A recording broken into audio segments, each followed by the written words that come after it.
افشای 2 طرح جدید رژیم صهیونیستی درباره غزه. روزنامه واشنگتن پست آمریکا نوشت رژیم صهیونیستی قصد دارد در هفته‌های پیش رو بعد از فراخواندن ده‌ها هزار نیروی ذخیره مناطق بیشتری از غزه را اشغال و تصاحب کند. مقامات اسرائیل درباره گزینه تصرف کامل غزه که به حداقل 60,000 نظامی نیاز دارد ماه‌ها بحث کردند. ارتش اسرائیل فاقد نیروی لازم برای اشغال و کنترل تمام نواحی غزه است. بر اساس گزارش این روزنامه آمریکایی، رژیم صهیونیستی در قالب یک طرح دیگر و همزمان با سفر ترامپ به منطقه غرب آسیا قصد دارد اختیار کمک رسانی به مردم غزه را از سازمان ملل سلب کند و این کار را به مراکزی که خودش ایجاد می کند و آنها را به پیمانکاران امنیتی آمریکا می سپارد واگذار کند. این 2 طرح رژیم صهیونیستی درباره غزه با واکنش منفی مقامات سازمان ملل روبرو شده است.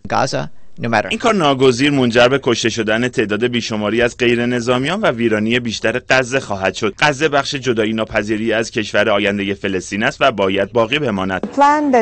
طرح اسرائیل برای ایجاد مراکزی که از طریق آنها کمک‌ها تحویل داده شود با اصول بشردوستانه مغایرت دارد، چون سازوکار بشردوستانه کنونی را از بین میبرد. آژانس امداد و کار سازمان ملل برای آوارگان فلسطینی اعلام کرد که بیشتر از 3000 کامیون حامل کمک‌های ضروری را برای مردم غزه آماده کرده، اما این کمک‌ها پشت گذرگاه‌های ورود به غزه مانده است و رژیم صهیونیستی به این کامیون‌ها اجازه ورود به غزه را نمی‌دهد. علی رجبی، خبرگزاری صدا و سیما، سازمان ملل متحد، نیویورک.